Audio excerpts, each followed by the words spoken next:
اللهم صل على محمد وآل محمد.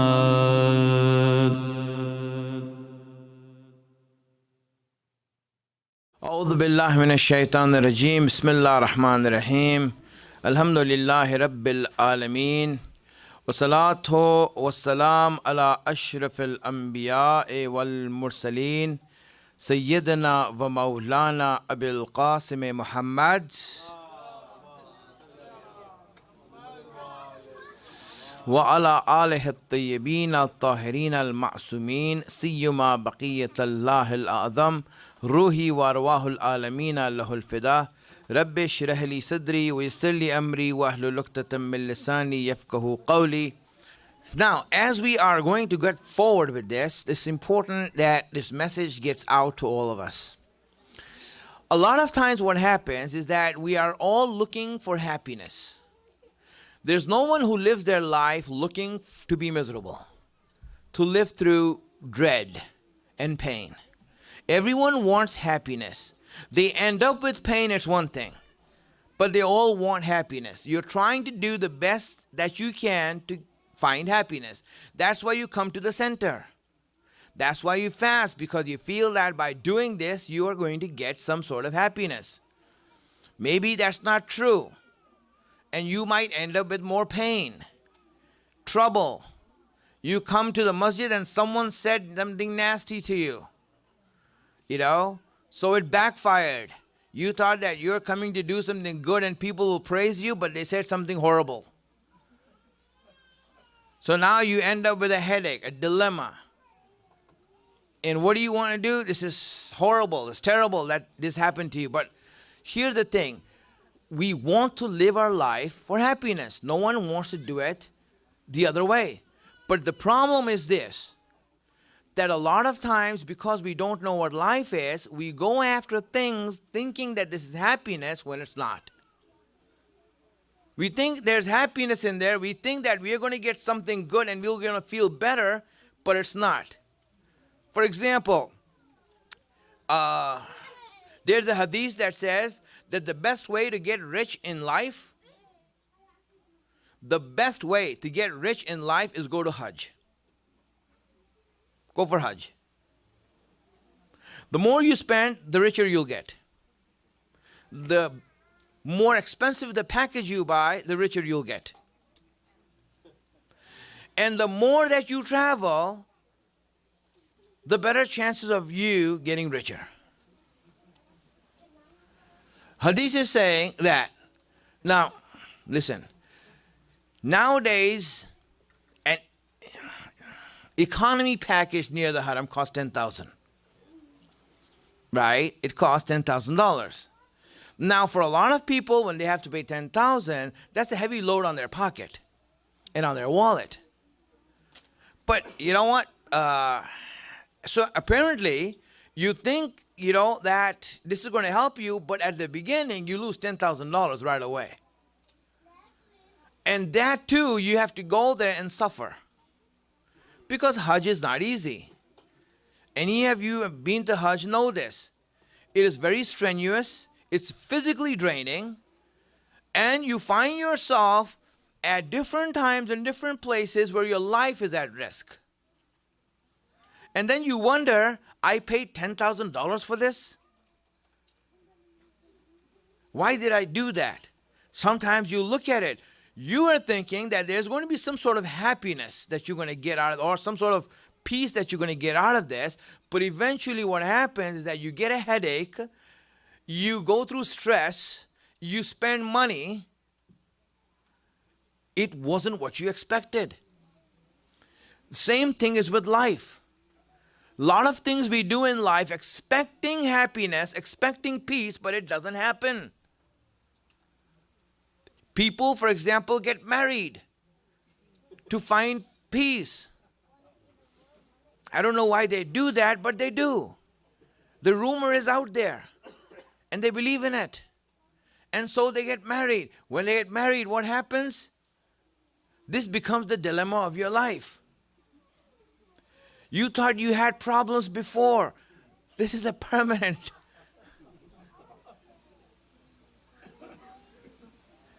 Now it's so hard for you, even if you want to get out of it, everyone will say, no, you can't. And it so happens. So now what happens? You thought that you were getting into it to find peace, but it didn't work that way. A lot of things we do in life, but when you do things in life, you see it doesn't work that way. One of the things to understand, my friends, is this, that really the peace Allah is talking about, and the happiness He's talking about, and the reward He's talking about is not for a temporary 70 years. The peace He's talking about is actual peace. The happiness He's talking about is actual happiness. Not something where you have to come over here and do that. That's why we see many people fall into traps. As a human being, what do you want? You want actual happiness? You want real happiness, or you just want to be like, happy for a while? There's things you can take, that are legal for temporary happiness. Yes. You can take pills and this and that, opioids and whatever it is. But what good is that? What kind of happiness is that? There's only happiness, and for a little while. That's not real happiness. And we are so much after happiness and we are not getting it, and we think that we're going to find it, that we will pay no matter how much money it is.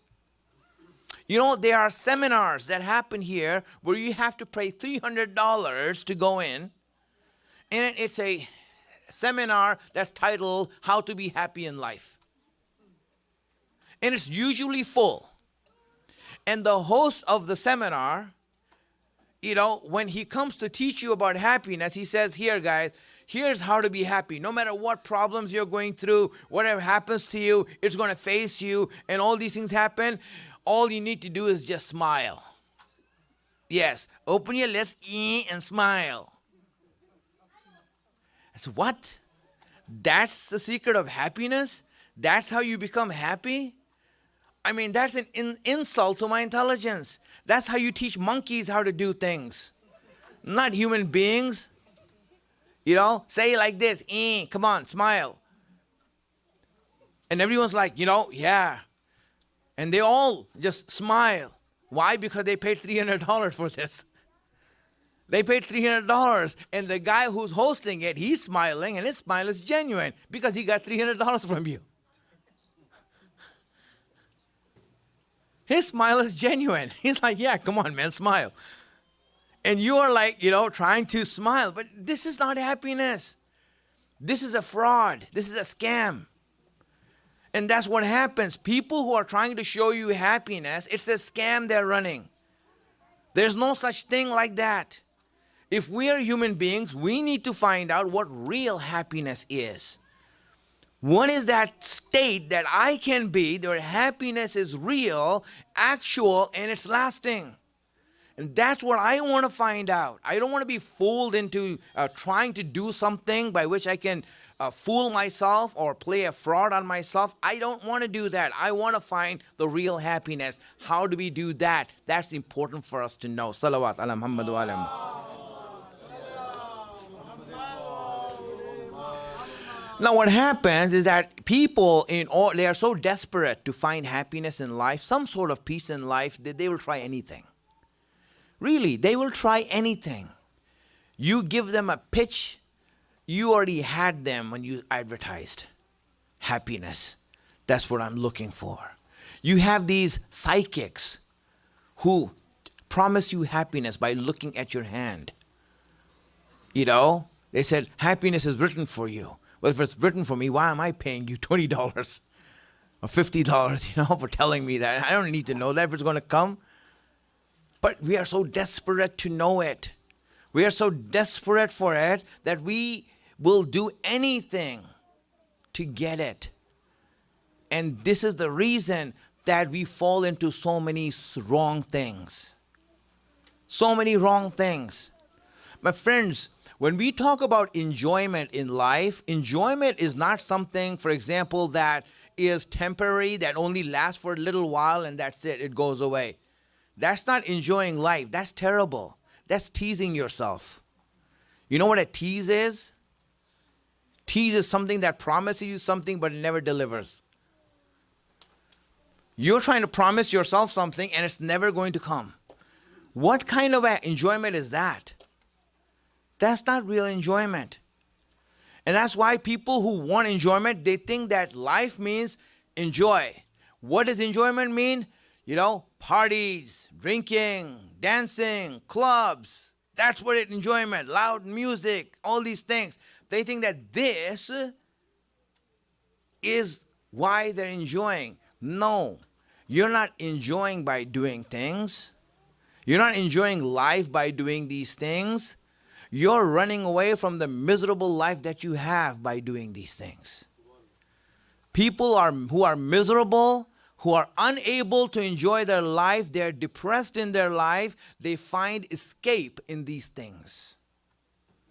They find escape in music. They find escape in drugs. They find escape in clubs, in dancing, in parties. They think that, this is the spice of life. It's not. What kind of spice is that?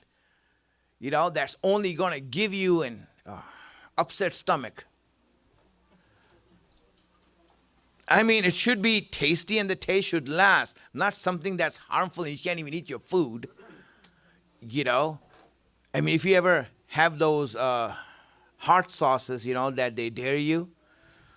When we used to be in Florida, right? The guys over there used to make up their own hot sauces at home, their concoctions at home, right? One of them was called Double Dare, He called it Double Dare. And when you put that on the food, you can't even taste the food. You're just like crying. It's hurting you. I said, this is not enjoyable, really. It's hurting yourself. Why are we doing this to ourselves? What happened? You don't like the food? What's going on with you? The problem is that a lot of us are like that in life. I don't like my life. I hate it. It's miserable. I can't enjoy it. So what do? I go into these things and think that I'm going to enjoy life by doing these things. You're not enjoying life. You're enjoying things in life. It's two different things. That's two different things. People who don't know how to enjoy life, they go into things. I want this. I want to play, I want to watch football. That's how I enjoy life. No, you don't enjoy life. You enjoy football. You enjoy cricket. You don't enjoy life. You enjoy movies. You don't enjoy life. You enjoy relationships. You don't enjoy life. You don't know how to enjoy life. That's why you need these things. If a person knows what life is and enjoys it, he doesn't need anything. Even if he's all alone in a cave, he would be having the time of his life. He will be. And that's why when you look at the Imams who were just as happy in solitude as they were in any sort of company. Why? Because they enjoyed life. They enjoyed being alive. People who don't know how to be alive, they don't know how to enjoy life, they find themselves in these things. And they say, I'm enjoying life. Really? Are you enjoying life or are you enjoying parties? Tell the truth. Why are you lying to yourself? You're defrauding yourself by saying that. Learn how to enjoy life. And when you learn to enjoy life, you will not need anything. Nothing. Everything else will be a distraction. Everything else will be a distraction. I am enjoying my life. But here, let's do this, let's do that. Okay, just to be with you, but you know what? I don't need it. I am having fun. I'm happy the way I am. Wow. How can that be? How can you reach that state? This is why we need to know about life. So my friends, do not get disillusioned or don't get fooled by these sort of things that says enjoy life. These are the enjoyments of life. No, it's not. You know when Allah speaks about these things, what He says? He says that your children and good cars and good houses and all these things are what? Obviously, I'm not saying the ayat literally. He spoke about horses, right? He spoke about those things, right? But I'm transporting the ayat into our age, right? All of these things that you think are the spice of life and all these things, He says these are all trials for you. Embellishments. You think that they're, well, no, they're not. There's nothing in it for you. You are fooling yourself by thinking that this is life. No, it's not. Life is much better than these things. Life is the greatest gift Allah has given us. Life is the greatest blessing He has given us. The greatest mercy He has given us. And hence, when we look at life, we should be like, Subhanallah, Allah, I just thank You for the life that You gave me. I'm alive. Why can't I find happiness in the fact that I'm alive? Is it that bad? Is it that horrible? Our life is that horrible that we cannot find happiness in there?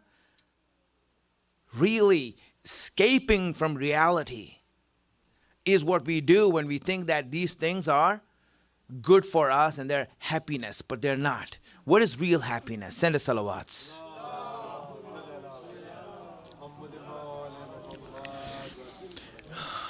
A lot of people say that, Maulana, I understand what you're saying on one level, but really, isn't this a game Allah is playing with us? Look at it. He's playing a game with our life. He makes us go through these trials, through this maze, and we have problems and we have headaches and we go through it. Why is Allah doing this to us? To me? Does anyone have that question? Does anyone? Okay, good. Imran, you have it. Thank you. Why has Allah done this to you, But anyone other than Imran, does he have that question in their mind, truly, and be honest, and he's honest, that long time ago you had this, right? That why Allah, why are you making me go through all these things in life? I didn't ask for this. I didn't sign up for this.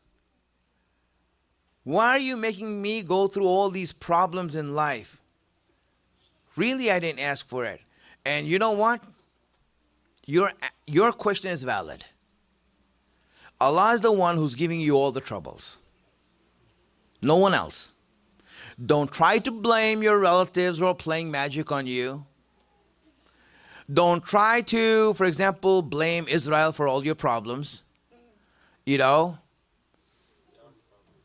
You have flu and you blame Israel. Okay, listen, relax, man. They're not that strong, right? The only one who's strong enough to give you a lot of problems in life is Allah. And He's the one who gives it. That's true. He's the one that when you feel that you are now stable and settled down, boom, He punches you in the face. And you're like shaken up by it. Your whole life is shaken up by it. Allah, why are you doing that to me? It's true that He does that. It's true that He does that. And I have no excuse for it. I have no excuse for it. There's no legitimate justification for it. Allah does that. And He accepts it in the Quran that He does that. No one else does it but Him. So, why Allah? Why are you doing this? All I can offer you is this. And I want you to understand this. All I want to offer you is this. It's like, for example, Allah is playing a game with you, like chess. He's playing chess with you. You're on the other side, He's on the other side. And He is playing with you. You make a move, He makes a move. You make a move, and He makes a move. Now tell me, Allah, at the end, you are the all-knowing, the all-wise, and I'm just an ignorant old fool, I'm going to lose. I am going to lose. Here's the thing. When Allah, the only thing I can tell you is this. When Allah is playing with you, the only thing that you should know is that if you're playing against Allah, He will never let you lose. He will never let you lose. The only people who lose are the ones who do not play the game of life and run away. Those who play the game of life and go through the problems, Allah is that trainer who is giving you problems just to make you better. And anytime He sees that you're going to fall, He is there to pick you up. Anywhere you see that you are now shaken up, He's the one who gives you stability. Anywhere where you are now dizzy, disillusioned, He's the one who brings you to a refuge. Billy, when you are going to have the toughest time in your life, trust me, your toughest time is yet to come. Yeah, you had a great life, ups and downs, roller coasters, and this and that. That's nothing compared to what's coming. Yes, you think you had some frightening moments in your life? The most frightening moment is coming. It's coming in your life. I want you to just, this is a preview right now. I'm giving you a trailer, of the moment that's coming in your life that's going to be the most frightening moment of your life, and that is going to be in your grave. When you will be taken to your grave the first night, and people will come and put you in the grave, your relatives and people who loved you and all these things, they are just going to come and give you a shoulder and then put you in that grave, read a Fatiha for you, put the dirt on you, and, not even the whole dirt. They'll just put a little bit, go behind, and then the tractor will come and put the rest. And that's it. Now you're in your grave. And when you get into that grave all alone in solitude, nothing there, and they all walk away from you, and you realize how lonely you are now. And then when you see the angels as they come to you, and as they are going to come and they are going to now just appear before you. You have never seen an angel, right, in your life? That itself is a frightening sight. An angel? That's new. Never seen an angel before. I only saw a depiction in movies. But it's quite a bit difference, when it's real life. In real life, those angels don't look so pretty. They don't look so pretty, It says that when they come, it will be like a scary sight, frightening. So when you are going to stand there, and you will be at the most frightened moment of your life, and you are a mu'min who lived life, and you knew what life is, and you lived it, and you did it for Allah's cause, and you did it for Allah's sake, and you wanted happiness from Allah, and you're expecting it from Allah. So as you lie down there, and the angel now comes to you, and you're like so afraid right now, that you are just shaking in your coffin, what will happen? Allah will tell the angels, that angel that comes there to question you or to get you, He will tell the angels, move aside. Go on to the side. The angel will move aside, and then there will be Ahlulbait that will appear. At the lowest point of your life, Allah will send Ahlulbait to give you comfort. Imam Ali will come. Bibi Fatima will come. Imam Hassan will come. Imam Hussein will come. They will give you comfort there. Allah, in all my life, when I was falling down, you were always there to catch me. Even at this moment, when I am nothing. And here you are catching me, bringing me to comfort. My friends, when you play a game and it's Allah who's your opponent, He will never let you lose. The only reason He gives you problems is so that He can make you a better player, a stronger player, so that you can reach your heights. That's the only thing that He takes you. That's why He says, don't take this life seriously. It's just a game. It's a game. Don't take it seriously. Whatever you're going through, you think that I'm going to let you be destroyed? No, I will let you fall, but I will not let you be defeated. I will let you go down so you can stand up, but I'll never let you be broken. I'm the one who's there for you. This is that comfort we have in this life as we live. The problems we have in this life, let it be. It happens that we have problems. Every one of you, you have problems in life. Every one of you has problems. No one is without problems. And you know what? When those problems happen, know that it's Allah who's giving it to you. And if He is giving it to you, then He's in charge. You know that He's never going to let you be destroyed. Trust that in Allah, and you will find your peace here in this life. You will find a comfort in this life. And then when you find that comfort, that's the actual reason for being happy. In this life, that's the actual reason for being happy. Not by doing things like partying and this and that. This is garbage. That doesn't make you happy. You know, it's like, for example, you have cancer and you're taking Tylenol. I'm sorry, it's not going to cure your cancer.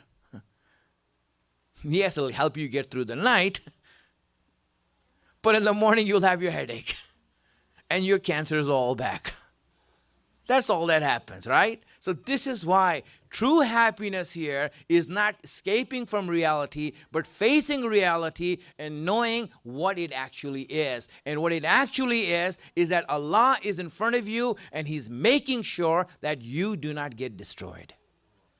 This is where the true source of happiness comes in life, of this world. I will end here. We only have like 3 more speeches to go. Tomorrow, day after tomorrow, and Monday. Tuesday, obviously, will be the night of Eid. So, we will have just a short speech. Everyone wants to go back and get ready for the Eid. And we have lots of things to do, and I'll just give instructions that night. We only have 3 more speeches to go. I want to wrap this subject up. And inshallah, we want to take it to some sort of a conclusion, a climax. So inshallah, you get a whole picture of what life is, and as I am explaining to you, and hopefully this will help us in our life and as we go forward. Allahumma salli ala Muhammadin wa ali Muhammad.